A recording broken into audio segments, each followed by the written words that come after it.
Today's lecture, lecture 4, we were going to be finishing up the lecture we did 3 weeks ago. So this is going to be part 2 of doing merit and building character. Before I begin today's lecture, I would just like to thank the grace of heaven, the holy teachers, the Tao transmitting masters, the lecturers, the Tao seniors, and everyone here for giving me this opportunity to present today's class. Weekly announcements. We do not currently have any new announcements, but let's review some of the things that we have been working on in the past few weeks, just to touch up a little since it might have been a while. So when we arrive or depart from the temple, we always want to make sure to do the ritual if we remember, and if not the ritual, we should at least pay our respects through bows. So, can anyone tell me how many bows we have to do at the front door? 3. That's correct. 3 bows. Thank you, Master Cherry. So the first thing we do when we arrive to the temple, or the last thing we do when we leave the temple, is to make sure we do 3 bows at the front door. And then once we do those, if we are arriving, after doing those bows, we would then head upstairs to the main shrine to do the arrival ritual, which we will be learning, if not today, in a few weeks. Once we do the ritual upstairs, we want to also pay our respects to the 2 portraits that we can see on next to the shrine.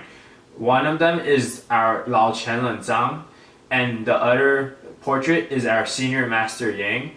And both of these are important figures in our Yiguan Dao and our temple, and they have both gone on to heaven, so we want to show our respects to them as well. So can anyone tell me how many bows we would be paying to each of these individuals? 3. That's correct. Also 3 bows. And then finally, 1 bow every time you see a... Master. That's correct. So even though masters are currently with us right now, we still want to show our respects to them because they have the blessings of the heaven, and we want to make sure that we are properly greeting them. And right, so everything's correct. And then common temple terminology. Let's just go ahead and do it and then see how much we remember, and then if needed we can review some more. So refer to yourself in the temple as... Does anyone know? 后学, that's correct. Refer to others as... 学长或者是前贤. Right, and Master Cherry, can you please share with us, is there a difference between using 学长 or 前贤? It's the same. Actually, it's the same meaning. But just for this temple, we usually use 学长.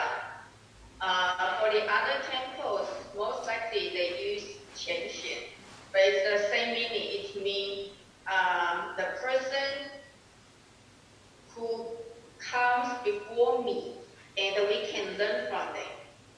Or even though they come after me, but I still can learn from them. So we always call the other person 前贤 or 学长. So even though the little kids, we still call him or call her 学长 or 前贤. Even though they are younger than me. Oh, yeah, we just, call, this is the basic manner we can call the others. We always call myself 后学, no matter the age.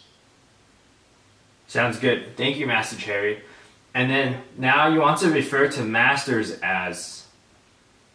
点传师. And refer to temple hosts as... 坛主.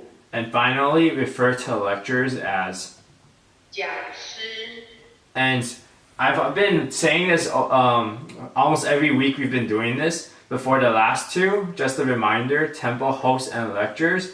These are more specific positions and terms that you would use to refer to someone.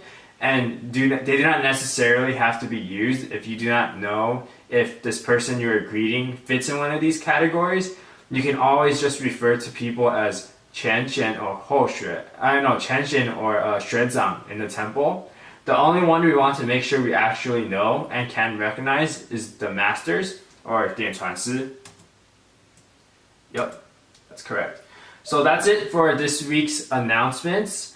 I'd also like to thank everyone who participated in the Chinese New Year celebration last week. I heard that everyone did an excellent job and we put on a great performance. And moving on, so today I want to finish the lecture Doing Merit and Building Character. Since it has been 3 weeks, I want to first just briefly review what we covered in part 1 of this class. So I'll review the purpose of doing merit and building character a little, and then I'll move to today's main topic, why we should do merit and build character, and then finally I'll have a brief conclusion. So the purpose of doing merit and building character. In Chinese, that's called 行功立德, and each one of these 4 words stands for a different word in English, which roughly translated is just doing merit and building character. And what we mean when we say 行功立德 is that we are both working on our outer self and our inner self. So we do this by doing merit on the outside.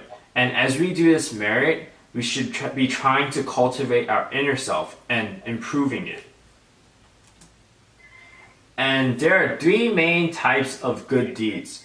So in our previous lecture, I discussed how it's fine to do, like any good deed is worth doing, but usually good deeds are categorized into 3 main types.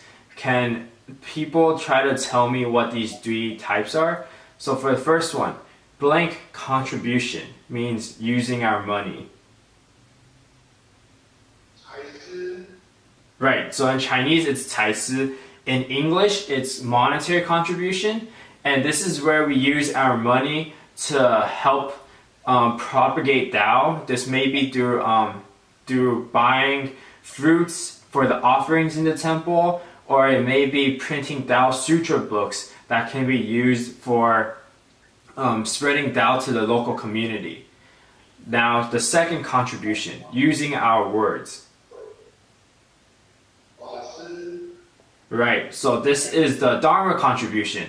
This is where we use our mouth. So through our words and what we say, we are going to be propagating Tao and enlightening other people about the importance of Tao and why it's good to cultivate and be practicing when you're still during our lifetime, so that we can live a good life in the afterlife. And then finally, blank contribution, using our actions. Right, so this is volunteer contribution, where we will be using our actions or physical body to help the temple. This may involve simple tasks such as cleaning the bathrooms after class, vacuuming, mopping. It can also mean working in the front desk as a receptionist, so that when other Tao members come to the temple, they are receiving hospitality. And this may also involve other actions, such as if we have an event at the temple and there's a lot of people and parking is limited, so you need someone to help organize the parking. So as you can see, there's a lot of different things that can fit into each contribution. And one thing I just want to remind everyone is that one of the things that we discussed is that monetary contribution has its limits, because every person only has so much money, and once you use up the money that you have, you can no longer continue doing monetary contribution until you earn more money. Whereas Dharma contribution is considered unlimited, because as long as you can speak, you are able to use your words to help spread Tao, and by doing so, earning Dharma contribution. Building character, getting rid of blank sins. Does anyone remember how many sins there are? I won't have you name the sins. If you can tell me how many sins there are, and then I'll go through them briefly.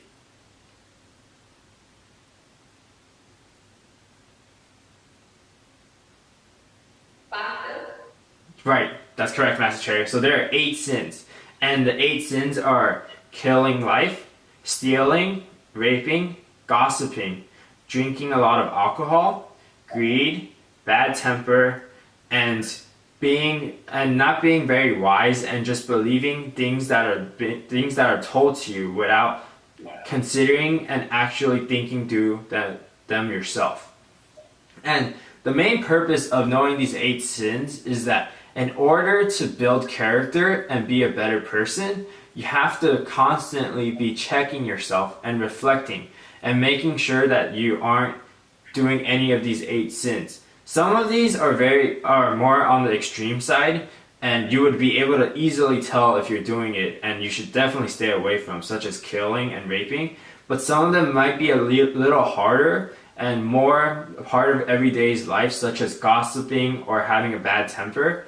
But the key to building character is to constantly be reflecting and trying to get rid of your 8 sins. And that leads to the 3 ways that we can do so. The first way is through a heart. And through your heart, you want to focus on the 2 character traits, kindness and compassion, where you will be trying to have a pure heart and be very positive and kind to other people. And then the second way is through your body. So you want to be just and righteous. So the actions you do want to be moral and they want to be positive. You want to make sure you're doing the good things and not doing any bad things. Finally, the third way is through your mouth. So you want to be thoughtful and cautious, because once you say something, you can't take it back. So usually before you say something, you want to consider, is what I'm saying positive? Am I going to be hurting anyone? And if so, then you want to try to avoid it and not do so.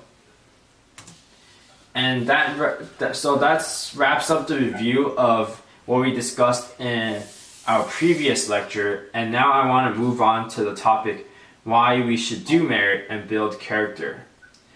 So why exactly do people who cultivate need to do merit and build character? Well, there's actually 4 great benefits of doing so, and I'll be going into more detail of each one now. So the first reason is to cancel our bad karma or any debt we have. So every person does not know how much bad karma they have accumulated in their lives. The difficulties and obstacles we face in our day-to-day lives is a way for us to be paying back any wrong deeds we have done in the past 60,000 years of life. So some people may be sick for a very long time, and they might not ever seem to get better. And if they go to the doctor might not be able to fix their problem, and they might just continue to be sick, and they'll become very frustrated. And the reason for this is because this is not a normal sickness. This might be because of a karma sickness. Them being sick might be their way of having to repay what they owe to people in their past life. Or it might be because they have done bad deeds this lifetime. If a person has no merit and a very bad character, how can they expect Buddhas to help solve their problems, such as the sickness? So I want to share a story now. In the temple, there was I shared this story in the past lecture, but I just wanted to share it again since it's been a while, and this reason fits along with the other 2 reasons. So if this story sounds slightly familiar, please bear with me. But this story involves a female Dao member that originally began cultivating very passionately and diligently.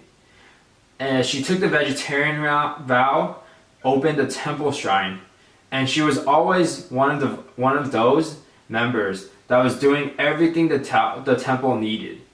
And when she was at her most devoted period, her husband got in a very serious car accident, and this incident greatly affected her. She started questioning, why would this happen to me? I've been diligently doing merit and doing a lot of good deeds. Why am I so unfortunate? She became extremely angry and she started blaming everyone else. She started saying bad things about the temple and she stopped cultivating. But it might have been because that this Tao member had done a lot of good deeds in the past, so the Buddhas did not want to just give up on her. At one of the Dharma meetings the temple was hosting, Teacher Jigong came and told the Tao members to tell this Tao member to come. The Tao members replied to Teacher Jigong saying, she won't come. She hasn't been to the temple in such a long time. But Teacher Jigong insisted that she come, and that if she would not come at first, that the Tao members were to find a way to convince her to do so, no matter what. When the Tao members went to find her, surprisingly, this female Tao member easily said yes without thinking it through.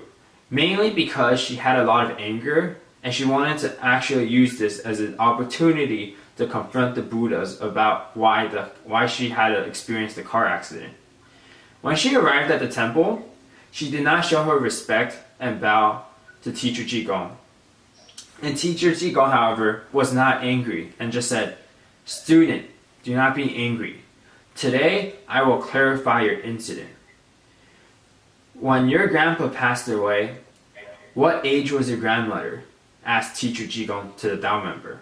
And the Tao member said in frustration, 30 years old. As she said this though, she thought to herself, what does my husband's car accident have to do with my grandparents? Teacher Jigong then continued asking, when your father passed away, how old was your mother? And the Tao member replied, also 30 years old.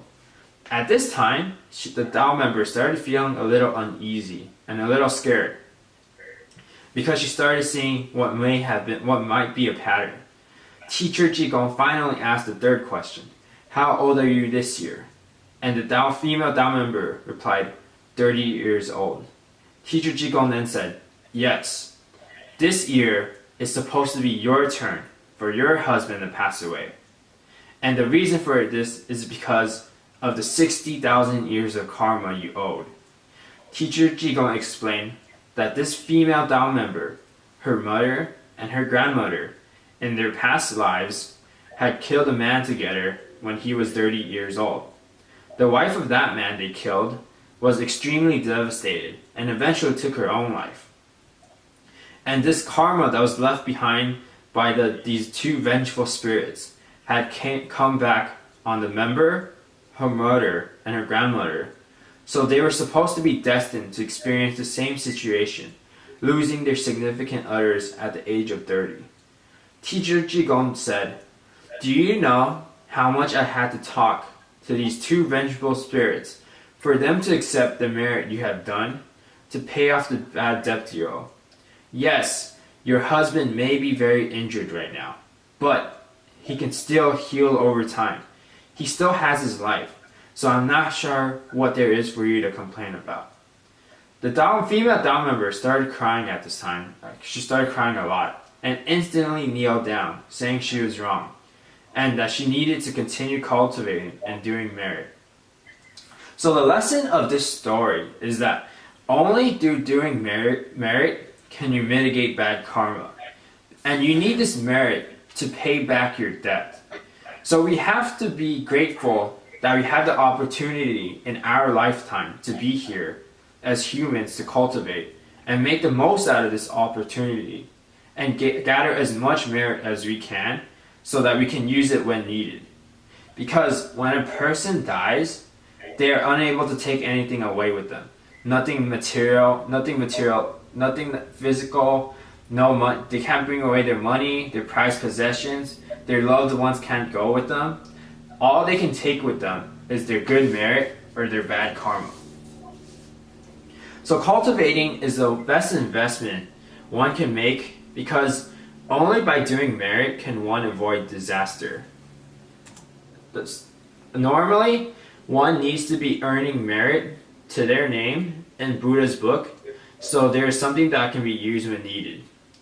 For example, think of this merit as being stored in a heaven's bank, where you would be depositing money to use for later expenses. And here's another story to highlight this example.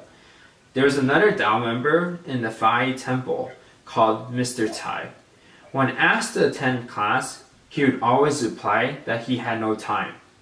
He had a car though, so the master would ask him to give rides to other members. But this request was also rejected, and he would say no. He thought he was too busy and that it was more important right now to earn money, and there was already not enough time for him to be doing so. So he kept pushing this favor off multiple times, around 20 times or so. Then one day the master said that there's this event that some other Tao members wanted to attend, but they did not have a ride. And instead of just asking if Mr. Tai was able to, the master essentially said, pick them up here and take them. You must go.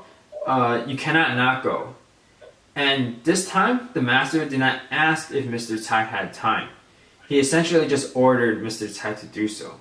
And Mr. Tai could not say no because he felt it would be embarrassing for him to try to push it off. So Mr. Tai ended up going. Mr. Tai had thought in the past, Mr.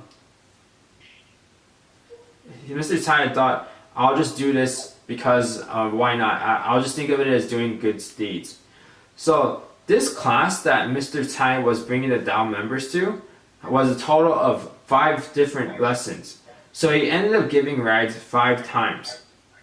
And because he gave these rides 5 times, he received merit for these 5 rides. And it turns out that this merit actually saved his life. Because not long after this class ended, 2 vengeful spirits that Mr. Tai owed in his past life had arisen from hell to collect their debt.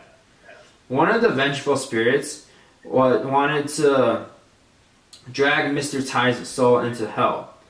But Mr. Tai told these vengeful spirits, "How much do I owe you? Tell me and I'll pay you. Why drag me down to hell? What do you gain from me going down to hell?" Mr. Tai had made a lot of money from his job, but he also spent the money fast. So it turns out that he actually did not have anything that he could use to repay these vengeful spirits. So these vengeful spirits started pulling him down towards the Naihe Bridge. And this Naihe Bridge is a landmark where if a person crosses it, then they will no longer be alive. Mr. Tai kept trying to fight back and avoid crossing it. And just as the 2 sides were struggling to see if they were going to make Mr. Tai cross the bridge, there was a strike of thunder and a Buddha appeared, separating Mr. Tai from these spirits. The Buddha said, "By pulling Mr. Tai down, you are only making Mr. Tai suffer in hell, but you do not actually gain any personal benefit from this. Why not have Mr. Tai pay off his debt using merit?" These 2 vengeful spirits thought it was actually a good idea to get merit, as only merit could truly mitigate the bad karma they had, so they agreed to this deal. Thus, the Buddha took Mr. Tai and these 2 spirits to the depository of karma in heaven.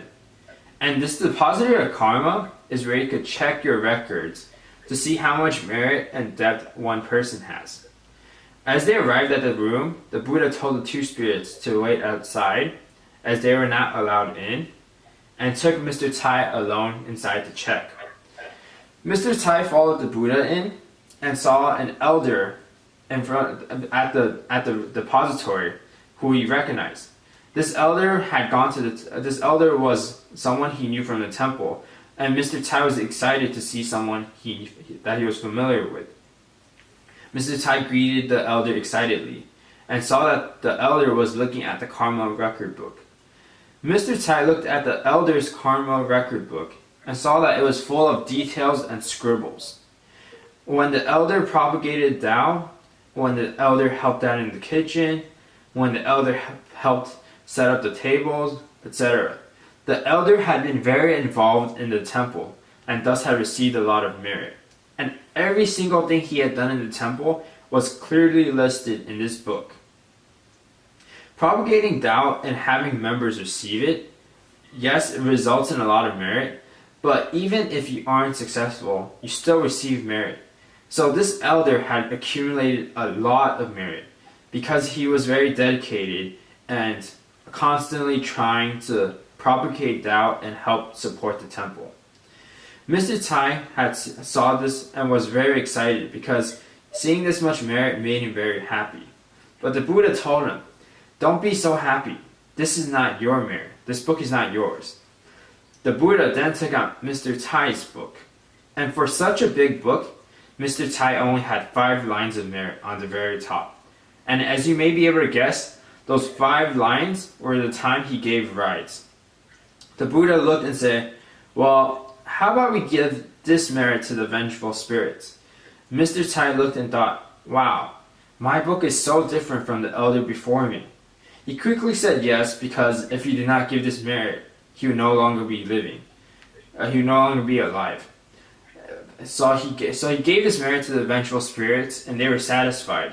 And Mr. Tai was given a second opportunity in life. And he knew then that he wanted a change. He wanted to earn as much merit as he can, and he wanted to do so, and he wanted to start cultivating himself and live a devoted and sincere life.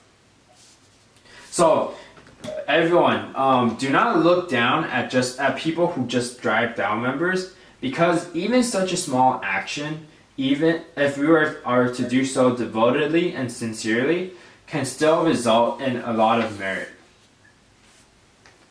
Now, the second reason for why we should do merit and build character. Doing merit and building inner character can change one's destiny. I'll also be explaining this reason through a story. So there was this high school individual called Mr. Huang. When he was in middle school, he was able to receive Tao after being introduced by his friends. After receiving Tao, he enjoyed going to the temple, attending class, and learning how to cultivate.